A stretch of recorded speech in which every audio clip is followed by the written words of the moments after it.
할렐루야. 네, 반갑습니다. 우리 다시 한번 우리 좌우에 계신 분들, 앞뒤에 계신 분들한테 우리 반갑게 인사 나눴으면 좋겠습니다. 환영합니다.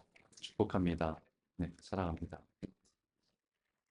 오늘 함께 오실 말씀은 계속해서 예수님의 비유를 통해서 하나님의 나라에 대해서 말씀을 나누고 있는데요. 오늘은 마태복음 21장에 있는 말씀을 같이 보도록 하겠습니다. 제가 한 절, 여러분이 한 절 읽도록 하는데요. 제가 먼저 읽겠습니다. 다른 한 비유를 들으라. 한 집 주인이 포도원을 만들어 산 울타리로 두르고 거기에 즙자는 틀을 만들고 망대를 짓고 농부들에게 새로 주고 타국에 갔더니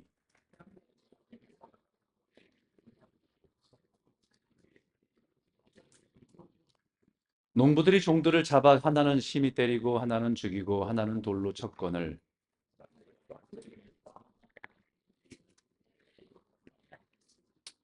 후에 자기 아들을 보내며 이르되 그들이 내 아들은 존대하리라 하였더니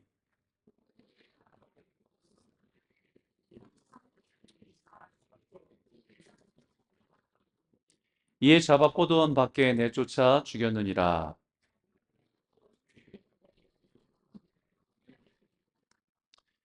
그들이 돌아와 그 악한 자들을 잘려고 안 보이는데?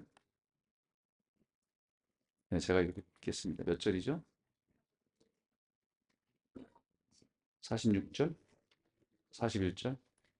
안경을 안 갖고 왔고. 네, 보이네. 그들이 말하되 그 악한 자들을 진멸하고 포도는 제 때에 열매를 바칠 만한 다른 농부들에게 새로 줄지니이다.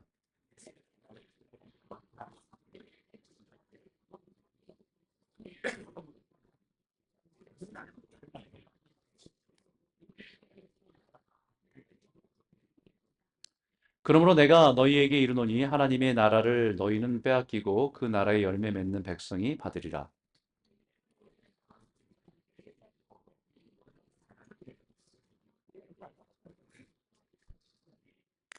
대제사장들과 바리새인들이 예수의 비유를 듣고 자기들을 가리켜 말씀하신 줄을 알고 잡고자 하나 무리를 두려워하니 이는 그들이 예수를 선지자로 알미었더라.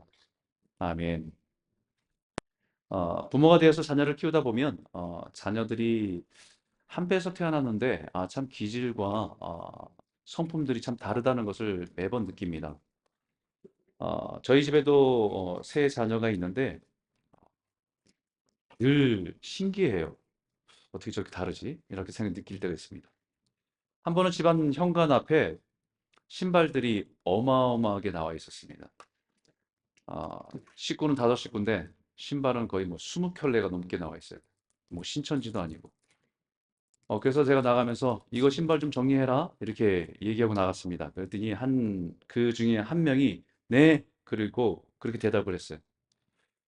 또 한 놈은 너 이렇게 대답을 하면서 고개를 절레절레 흔들면서 이렇게 장난스럽게 대답을 했습니다. 또 한 놈은 아예 대꾸도 않고 신경도 안 씁니다. 그리고 나중에 돌아와 보니까 신발 정리가 되어 있었어요. 신발 정리를 누가 했는가 하고 봤더니 노라고 대답한 그 놈이 마음이 양심에 찔렸는지 그 놈이 다 정리를 했더라고요. 그럼 누가 아버지의 뜻대로 한 것입니까? 예라고 안 한 놈입니까? 아니면 노라고 하고 한 놈입니까?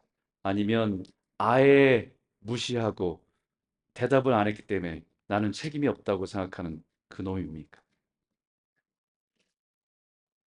오늘 본문 전에 이렇게 말씀합니다. 그러나 너희 생각에는 어떠하냐? 어떤 사람에게 두 아들이 있는데 맏아들에게는 가서 이르되 예, 오늘 포도원에 가서 일하라 하니 대답하여 이르되 아버지 가겠나이다 하더니 가지 아니하고 둘째 아들에게 가서 또 그와 같이 말하니 대답하여 이르되 실소이다 하였다가 그 후에 뉘우치고 갔으니 그 둘 중에 누가 아버지의 뜻대로 하였느냐? 이르되 둘째 아들이니이다. 예수께서 그들에게 이르시되 내가 진실로 너에게 이르노니 세리들과 창녀들이 너희보다 먼저 하나님 나라에 들어가리라. 혹시 뭐 우리 애들이 누가 노했는지 뭐 이거 생각하지 마시고요. 오늘 말씀에 집중해 주십시오. 하나님 나라에 들어가는 것에 대해서 말씀하고 있습니다. 그리고 나서 지금 오늘 우리가 읽은 비유를 말씀하시는데 33절입니다. 같이 읽겠습니다. 시작. 다른 한 비유를 들으라. 한 집 주인이 포도원을 만들어 산 울타리로 두르고 거기에 집자는 틀을 만들고 망대를 짓고 농부들에게 새로 주고 타국에 갔더니. 여기 한 집주인은 하나님을 상징해서 말하지요. 포도원은 이스라엘을 상징하고 하나님의 백성을 상징합니다. 그리고 포도원을 하나 만들었다고 말하면서 그냥 만든 것 끝나지 않고 이 포도원을 지키기 위해서 산 울타리를, 펜스를 다 만들어 치웠습니다. 그 울타리를 통해서 다른 야생동물로부터 보호하기 위해서 울타리를 만든 겁니다. 뿐만 아니라 포도즙을 짜는 틀을 만들어 놓고 나중에 열매를 거둘 때에 그때를 대비해서 미리 포도주를 짤 수 있는 틀을 만들어 놨습니다. 그러고 나서 그 가운데 망대를 지었다고 합니다. 포도 열매를 지키기 위해서 평상시에는 외부인들이 출입하지 못하도록 그것을 지키기 위해서 망대를 있지만 추수 때에는 일꾼들이 잠시 쉴 수 있는 곳으로 사용할 수 있도록 망대를 지어 놓은 것입니다.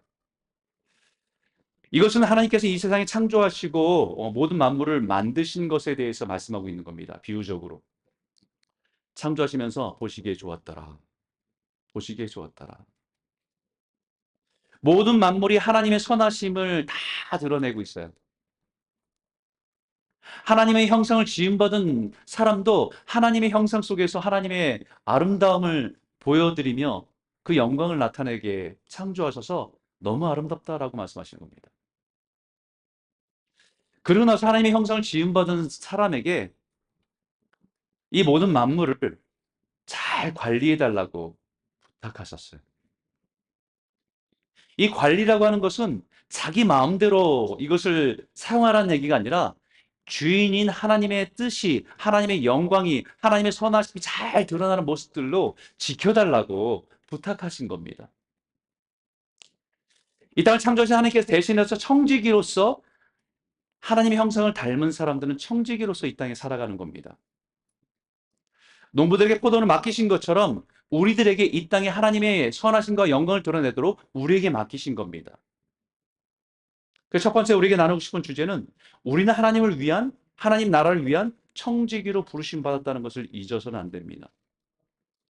이사야서 5장 4절에 있는 말씀에 이렇게 말합니다. 같이 읽을까요? 함께 읽겠습니다. 시작. 내가 내 포도원을 위하여 행한 뇌에 무엇을 더할 것이 있으랴. 내가 좋은 포도 맺기를 기다렸거늘 들포도 맺음은 어찌 되리니. 지난주 말씀에 이어서 극상품 포도나무를 심었다고, 가장 좋은 것을 심었다고 말하는데 모든 준비를 완벽하게 하셨고 더 이상 할 것이 없으러 완벽하게 말씀하셨는데 이스라엘 향한 하나님의 마음은 정말로 좋은 포도 열매가 맺히기를 기대하고 계십니다. 이스라엘 그 자체를 보면 너무 초라하고 약한 민족이었지만 그들을 택하셔서 자신의 백성으로 삼으시고 주변 나라로부터 지키시고 그의 역사 속에서 놀라운 기적과 능력으로 그들을 보호하셨습니다. 이것은 부인할 수 없는 이스라엘 역사 가운데 있습니다. 하나님 백성의 역사입니다. 그리고 하나님께서 그들의 기대한 것은 한 가지예요. 포도나무 좋은 열매를 거둔 거예요. 자연의 질서 속에는 당연한 겁니다. 포도나무를 심었으니까 포도나무가 나오는 게 당연하죠.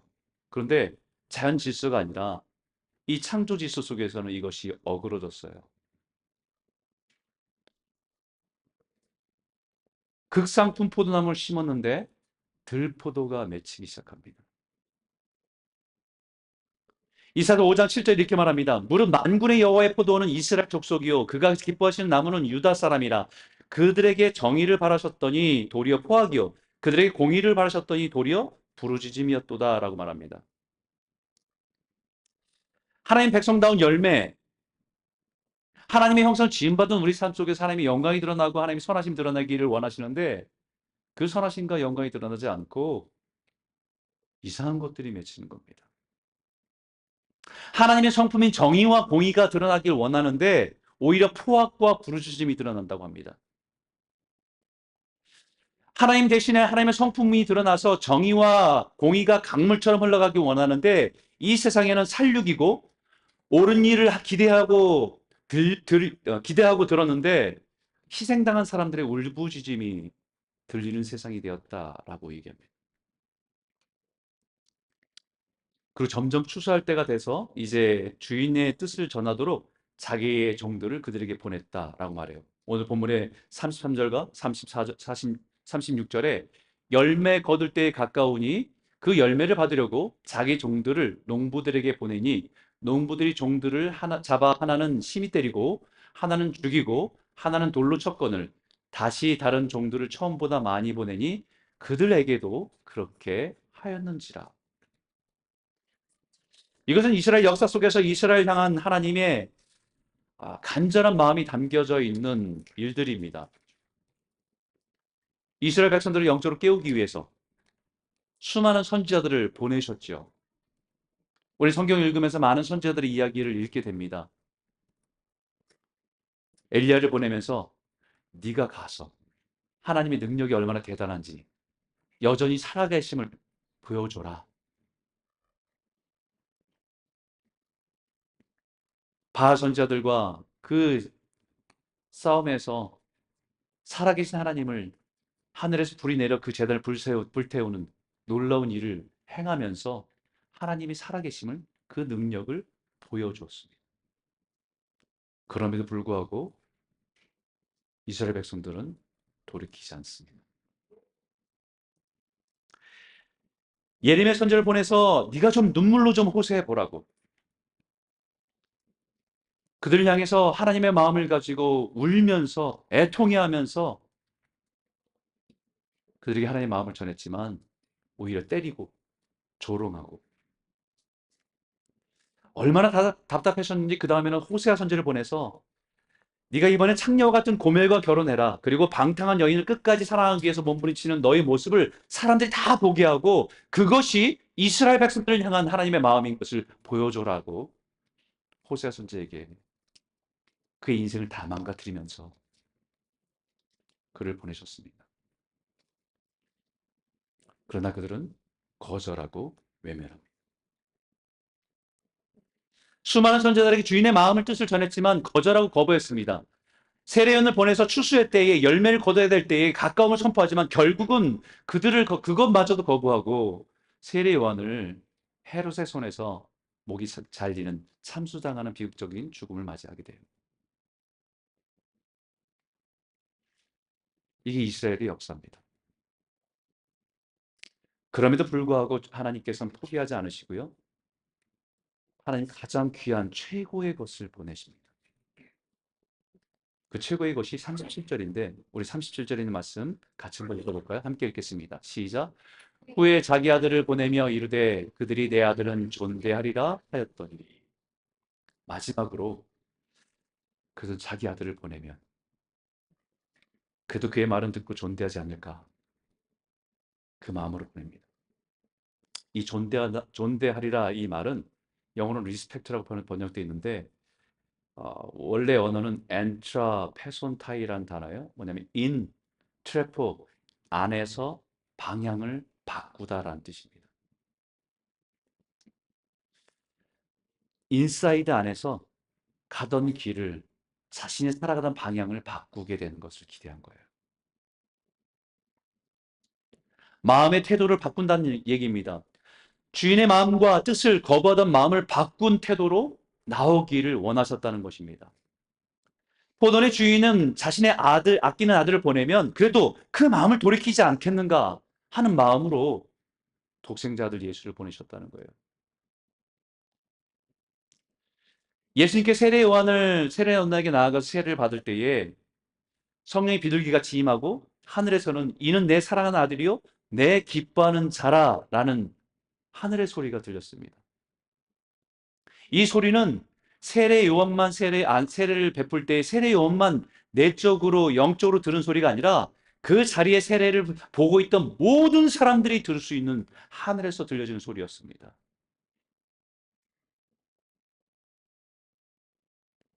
뿐만 아니라 예수님의 행적마다 놀라운 일들이 일어났습니다. 병든 자가 고침을 받고 귀신 들린 자가 귀신을 떠나가고 예수님의 가르침 속에서 그 권위 앞에 사람들은 놀래고 사람들이 다 하나님의 아들이 아닌가. 하나님의 죄악으로 강팍해져가는 하나님의 백성을 향해서 자신의 독생자 예수를 십자가에 내어주기까지 하나님의 사랑을 보여주면서 그들의 마음을 돌이켜 돌아오기를 기대하신 겁니다. 하나님께 거부했던 정하던 마음을 존경과 사랑으로 그 마음의 태도를 바꾸고 돌아오기를 기대하신 겁니다. 그날 사람들은 농부들이 그 이 아들을 보고 서로 말하되 이는 상속자니 상속자인 걸 알아요. 자 죽이고 그의 유산을 차지하자 하고 이에 잡아 포도원 밖에 내쫓아 죽였느니라 라고 말합니다. 미련하고 어리석은 사람을 향해서 끝까지 저항하고 거부했습니다. 상속자를 죽이고 그의 유산을 차지하자. 자신들이 포도원의 청지기가 아니라 주인이 되고 싶은 겁니다. 내 인생의 주인은 내가 주인이라고 하는 것을 확고히 하고 싶은 겁니다. 내가 원하는 대로 살아가고 싶고 내 인생에 하나님을 거부해 버리는 것입니다. 이 땅에 살아가는 것은 하나님께서 창조하신 세상에 하나님의 선하심을 드러내는 삶을 사는 청지기임을 거부하고 자기가 주인이 되고 싶은 겁니다.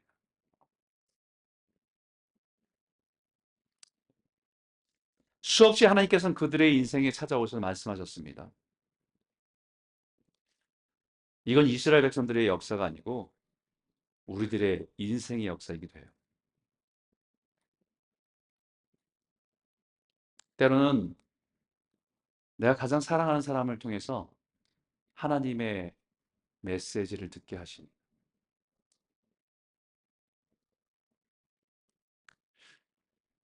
때로는 우리가 살아가면서 어떤 상황을 보면서 내 양심에 찔림이 울리고 그것을 통해서 아, 하나님께 살아계신 것은 아닌가, 나에게 지금 말씀하시는 것은 아닌가 라고 하는 양심의 울림으로 우리에게 말씀하시게 돼요. 때로는 인생의 고난을 만나면서 자신의 인생의 한계를 경험하면서 내 힘으로 살던 한계를 경험하면서 그 고난 속에 나를 향한 하나님의 음성을 듣기도 합니다. 그러나 그때마다 그 음성을 거부하고 인정하지 않으므로 자신에게 보내신 종들을 하나하나 죽입니다. 이스라엘 백성들은 선지자를 찾아왔던 선지자를 죽였지만 우리는 우리 인생에 찾아오고 말씀하시는 영적인 선지자를 우린 끊임없이 죽이고 살아옵니다. 로마서에 말하듯이 하나님을 알되 하나님을 영화롭게 하지 아니하며 감사하지도 아니하고 오히려 그 생각이 허망하여지며 미련한 마음이 어두워졌나니라고 말씀하듯이 하나님을 알고 있습니다. 모르는 거 아니에요. 하나님을 인정하고 싶지 않은 겁니다. 하나님을 부정하고 싶을 뿐입니다. 하나님의 다스림 가운데 살아가기보다는 내가 주인이 되어서 살아가고 싶은 것입니다. 사랑하는 성도 여러분, 우리 이 땅에 청지기로 살아가는 겁니다. 나에게 허락하신 것이 내 것이 아니고 하나님의 선하심을 드러내는 청지기로 살아가도록 우리에게 허락된 겁니다. 그것이 건강이든, 그것이 우리의 지식이든, 그것이 우리의 물질이든, 나에게 허락된 모든 것들이. 근데 우리는 이것을 그 주권을 인정하고 싶지 않은 거잖아요. 내가 원하는 대로 살고 싶고 내가 원하는 대로 하고 싶은 것이 우리의 모습 아닙니까? 우리가 하나님의 청지기임을 잊지 않고 그 하나님의 선하심을, 하나님의 영광을 드러내며 살아가는 저와 여러분 모두가 되시길 주의 이름으로 축원합니다. 두 번째는 우리는 예수와 연결되어서 함께 세워져가는 하나님의 성전이라는 것입니다. 이 비유를 듣고 있던 사람들에게 예수님께 물어봤습니다. 그럼 이 포도원 주인이 다시 올 때에 이 농부들은 어떻게 하면 좋겠냐? 선지자를 보내도 죽이고 심지어는 아들까지 보냈는데 거부하고 내쫓는 이들을 어떻게 했으면 좋겠냐. 그저 이들은 주저없이 대답합니다. 그 악한 자들을 가차없이 죽이고 제때 소출 열매를 바칠 수 있는 농부들에게 포도원을 맡길 것입니다. 정답이죠. 이렇게 말함으로 해서 자기들은 여기에 해당되지 않는다는 것을 말하고 싶은지 모르겠어요. 아마 여기 있는 분들도 대부분 같은 생각하실 겁니다. 자신의 아들까지 죽인 그들을 가만둘 주인이 어디 있겠습니까? 근데 예수님은 이렇게 대답하세요. 우리 같이 42절 읽을까요? 함께 읽겠습니다. 시작. 예수께서 이르시되 너희가 성경의 건축자들이 버린 돌이 모퉁이의 머릿돌이 되었나니 이것은 주로 말미암아 된 것이요 우리 눈에 기이하도다. 너희 성경에 기록된 거 읽어본 적이 없냐고. 이거는 건축자들이 버린 돌이 오히려 건축물의 머릿돌이 되게 하신다는 말씀. 이건 이미 성경을 통해서 하나님께서 말씀하신 거야. 우리 눈으로 볼 때는 기이하고 신기하고 놀랍기도 하지만 이것은 이미 성경을 통해서 하나님께서 행하실 것이라고 말씀하신 거다. 주님이 이렇게 놀라운 일들을 하셨으니 우리 눈엔 놀랍지만 이게 하나님의 소망 없는 우리를 위해서 하시는 일이다. 우리의 행위로는 마땅히 죽어야 하고 본질상 진노의 자녀에 행하시는 놀라운 일. 그것이 하나님께서 우리에게 약속하신 일이다. 하나님이 다스림 가운데 살아가기를 거부하고 세상의 풍조를 따르고 자신 안의 욕망을 따라 내가 주인된 인생을 살아온 우리를 위해서 행하신 놀라운 일이 바로 예수 그리스도를 십자가에 내어주신 일입니다. 우리 상식으로는 포도원의 주인같이 어떻게 그것을 용서할 수 있습니까? 다 내보내고 감옥에 가두고 이것을 포도원을 다시 새롭게 할 수 있는 사람이 맡겨야지 정상인데 주님은 그렇게 하시지 않았다는 거예요.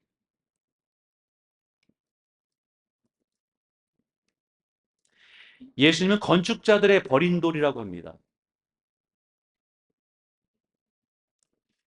우리 인생을 건물을 짓는 것을 참 비유해서 말씀하잖아요.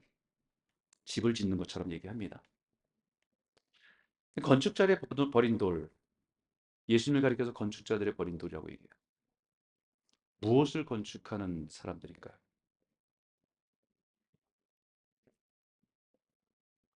자기의 성을 건축하는 사람들. 자신의 이름을 높이는 바벨탑과 같은 성을 쌓는 사람들이 버린 돌입니다. 자신의 왕국, 자신의 제국을 만들기 원하는 사람들에게 걸리적거리고 불편한 돌. 그래서 버린 돌이 예수 그리스도예요.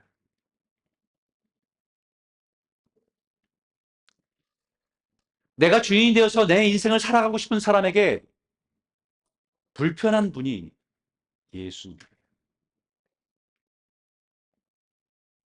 내가 원하는 대로 살아가고 싶은 사람에게 가장 걸림이 되는 것이 하나님의 말씀입니다. 그래서 버려버려요. 내 삶에 내가 주인이 되어 살아가고 싶은 사람들이 버린 돌이 예수 그리스도입니다. 예수가 내 삶의 주인임을 인정할 수 없는 것이고 예수가 내 삶을 다스린다는 사실을 받아들일 수 없어서 거부하고 버린 돌이 예수 그리스도입니다. 근데 하나님께서는 그 세상에서 버려진 돌을 가져다가 하나님의 성전을 짓기 시작해요. 하나님의 성전을 짓는 모퉁이 돌로 삼으셨습니다.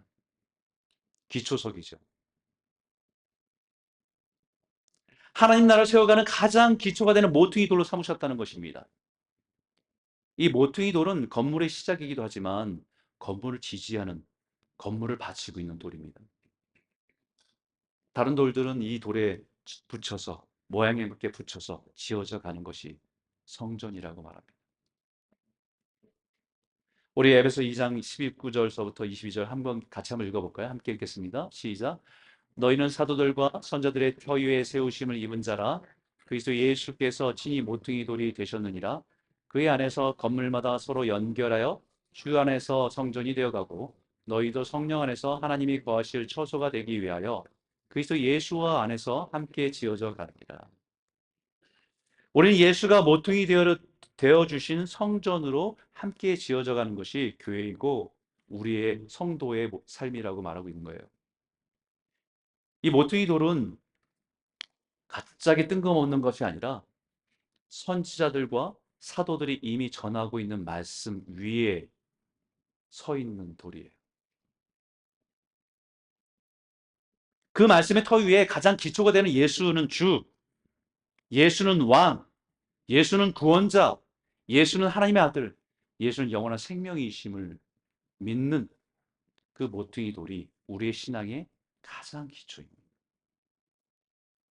그리고 우리 예수가 우리의 주 되시고 왕 되심을 믿음으로 연결된 하나님의 성전으로 지어져 가는 겁니다.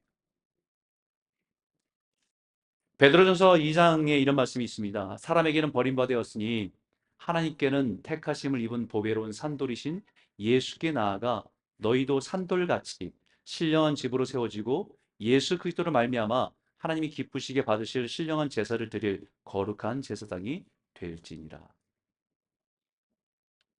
이 모퉁이 돌이 다른 표현을 쓰는데요. 리빙 스톤입니다. 살아있는 돌, 생명이 있는 돌. 그래서 이 돌에 다른 우리 인생의 돌처럼 이렇게 붙으면 우리 또한 살아나는 돌이에요. 산돌이신 모퉁이 돌에 연결되는 우리가 살아서 산돌이 되는 것입니다. 예수의 생명으로 서로를 살리고 예수로 호흡하고 함께 살아 역사는 성전이 되어 가는 것이 교회입니다. 예수로부터 생명을 얻어 그 생명의 은혜가 우리를 통해서 누군가에게 흘러가서 그 사람을 살리는 일이 교회가 해야 될 일이고 성도가 해야 될 일입니다. 우리 안에 살아계신 예수가 드러나고 증거하고 자랑하는 것. 그게 구원받은 백성들의 살아있는 모습이에요. 세 번째는 우리는 하나님 백성의 하나님 나라의 열매 맺는 백성으로 살아가는 것입니다. 43절 우리 큰 목소리 한번 읽어볼까요? 함께 읽겠습니다. 시작. 그러므로 내가 너희에게 이르노니 하나님의 나라를 너희는 빼앗기고 그 나라의 열매 맺는 백성이 받으리라. 그러므로 너희는 하나님의 나라를 빼앗기고 라고 할 때 너희는 누구예요? 대제사장들과 바리새인을 말합니다. 하나님을 말하지만 자신의 왕국을 세워가는 사람들입니다.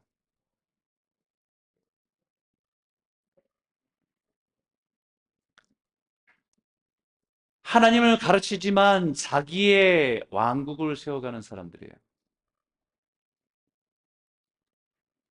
신앙의 언어를 말하지만 자기가 중심이 된 인생의 집을 지어가는 사람들입니다. 종교적인 언어는 너무 익숙하지만 자기가 주인이 되어서 자기가 원하는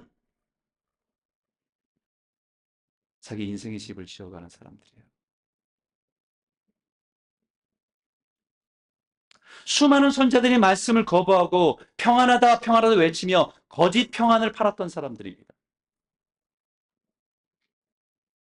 수많은 선자들이 하나님의 말씀으로 자신들의 영적인 모습을 인정하고 회개하고 돌아오고 하시는데 자신이 주인 된 삶을 포기하지 않는 사람들입니다.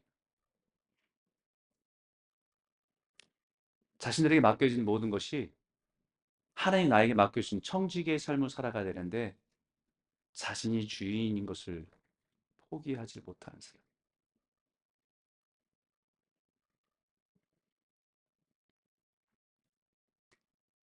예수님의 비유가 쉬워서 비유가 아니더라고요. 예수님의 비유가 아이들한테 쉽게 전하기 위해서 비유를 하신 게 아니더라고요. 예수님의 비유가 굉장히 무섭습니다. 무겁습니다.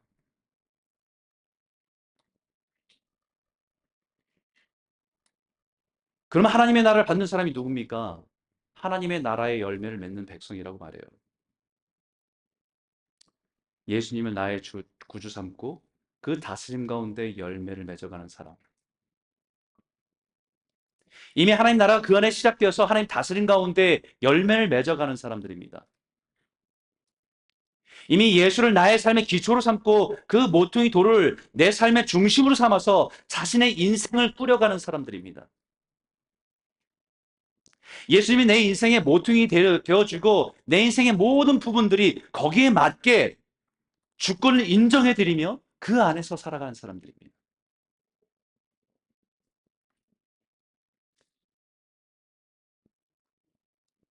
그러면 우리는 어떻게 열매를 맺어갈 수 있는가? 44절 한번 같이 한번 읽죠. 44절의 말씀입니다. 함께 읽겠습니다. 시작. 이 돌 위에 떨어지는 자는 깨지겠고 이 돌이 사람 위에 떨어지면 그를 가루로 만들어 흩으리라 하시니. 이 말씀은요, 하나님의 심판에 대한 말씀이거든요. 이 돌 위에 떨어지는 자는 깨지겠고, 이 돌은 무슨 돌이냐면 사람들이 실어서 버린 돌 예수 그리스도예요. 우리 믿음의 기초가 되는 돌 예수 그리스도입니다. 이 돌 위에 떨어지는 자는 깨지겠고라는 말은 심판을 의미하기도 하지만 한편으로 어떤 의미가 있냐면 예수 그리스도의 말씀과 가르침에 부딪혀 내 영이 깨어진다는 의미도 있습니다.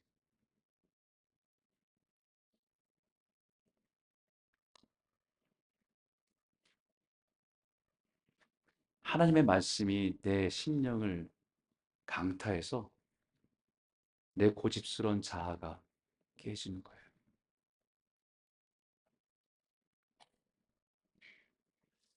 단단한 내 자아가 깨지고 부서지는 것입니다. 그래야 우리 안에 예수 그리스도를 다 그 열매가 자라간다는 것. 매일매일 예수님의 말씀 앞에서 자신의 죄악이 드러나고 깨어짐이 있어야 아직도 내가 살아서 내 자아가 중심이 된 내 삶이 예수님의 말씀 앞에 그 주권 앞에 그 자아가 깨어져야 열매를 맺는다. 사도 바울이 고백한 것처럼 내가 그리스도와 함께 십자가에 못 박혔나니 그런즉 이제는 내가 사는 게 아니고 오직 내 안에 그리스도께서 사시는 것이다.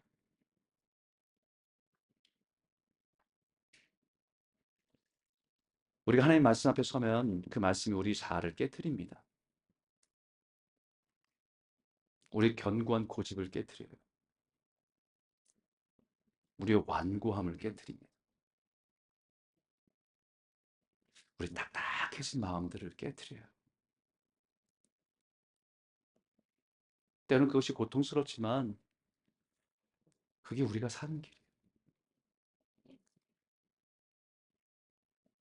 우리 안에 예수의 생명의 열매가 맺을 수 있도록 사는 길입니다. 유일한 길이에요.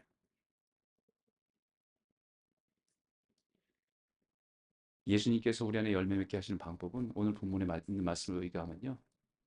이렇게 말하고 있어요. 깨닫든지 깨지든지.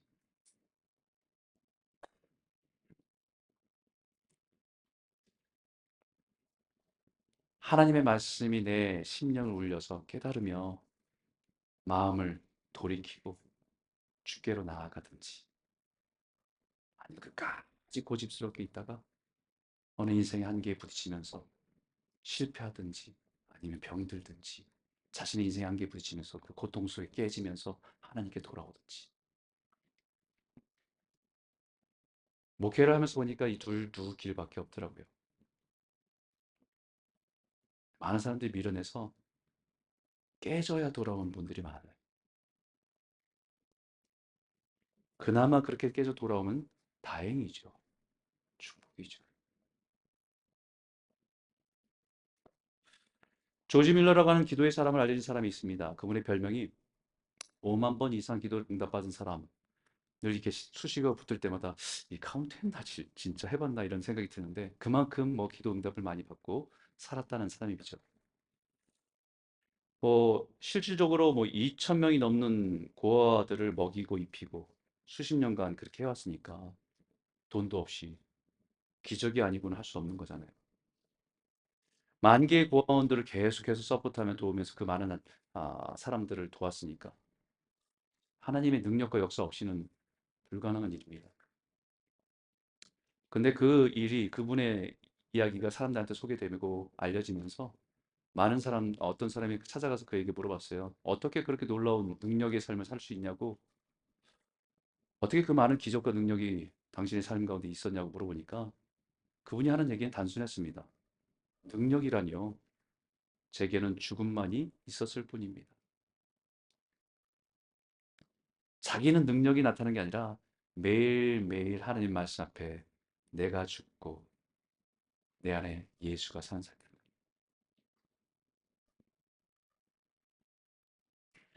내 생각과 내 고집과 내 욕망이 날마다 십자가에 죽고 주님 안에 거하는 삶의 능력과 열매가 있었다는 거예요.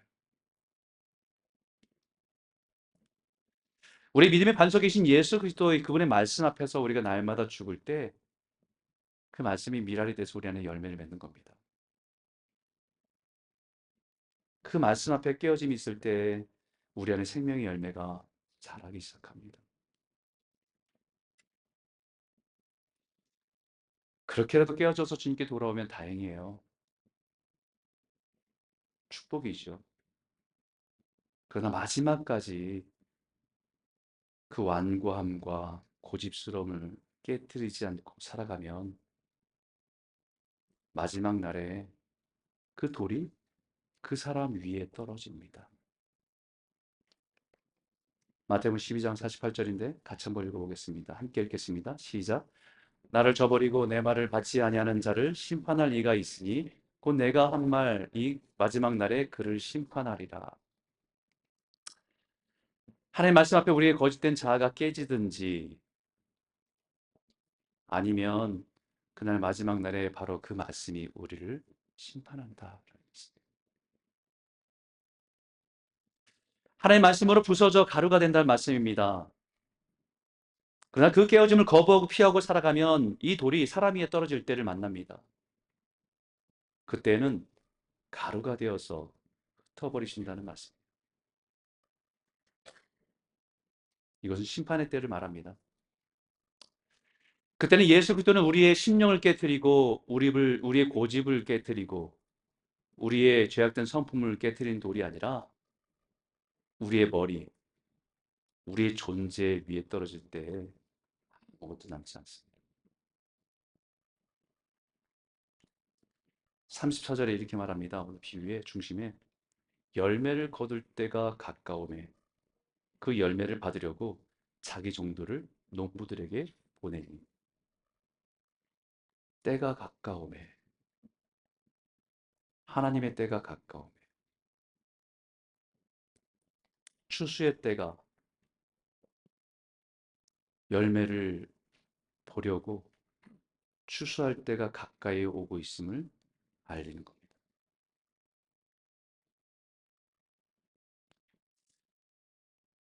때가 가까이 오매 아직 이르지 않았지만 얼마 남지 않았어요. 점점 때가 가까움을 느끼는 때입니다. 여러분 요즘에 어떻게 생각하십니까? 요즘에 일어나는 주변에 우리의 세상에 일어나는 일들이 예전에도 이런 때가 있었나요? 제가 제가 살아온 인생 속에서 이런 때는 없었던 것 같아요. 때로는 지진도 있었고 흉년도 있었고 뭐 전쟁도 있었고 태풍도 있었고 화재도 있었고 있었던 일이에요. 근데 이렇게 종합적으로 난리의 난리가 일어나는 일들은 없었던 것 같아요. 그럼 이런 걸 보면서 여러분 그냥 이렇게 이러다가 이 지구가 자중하면서 정리되면서 질서를 잡아갈 거라고 생각하고 기대하시는 겁니까? 이 깨어진 모든 질서가 사람들 정신 차리고 화해하고 화목하고 평화가 저절로 이루어질 거라고 저절로 될 거라고 기대하고 계세요? 누가 대단한 지도가 나타나서 이 모든 혼란들을 다 정리해서 질서 있게 모든 질서들을 다 잡아줄 거라고 기대하고 계신 겁니까?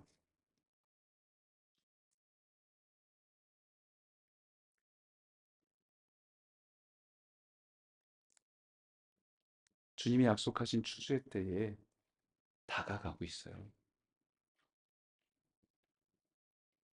일어날 일들이 일어나고 있는 걸 보게 돼요. 지금 추수의 때입니다. 아직은 조금 남았을지 모르겠어요. 예수 그리스도의 반석에 떨어져 깨어지고 부서져 열매를 맺을 수 있는 기회. 이미 나에게 주신 것들을 청지기로서 하나님의 선하심을 드러낼 수 있는 기회. 그분의 말씀으로 깨우치든지 아니면 깨지든지,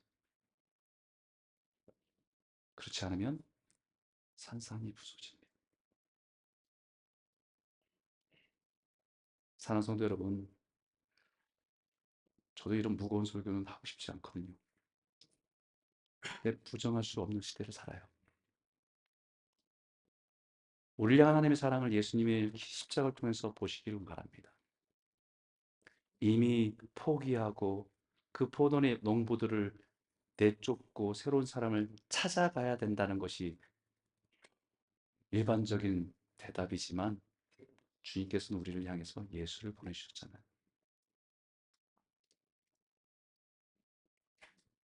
우리 향한 말씀하신 하나님의 말씀에 순종하며 돌아보기를 원합니다. 바리새인과 서기관도 자기들이 거기에 속한다고 생각하지는 않았어.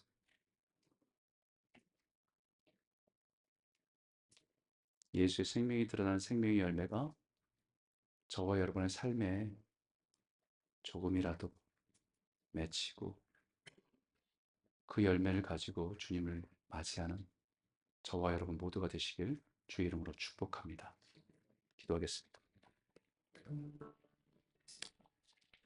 이제 우리 같이 한번 기도할까요? 우리는 이 땅에 사는 동안에 하나님의 포도원을 관리하는 청지기임을 잊지 않고 살아가게 해주십시오. 내게 허락하신 것이 내가 주인이 아닌 것을,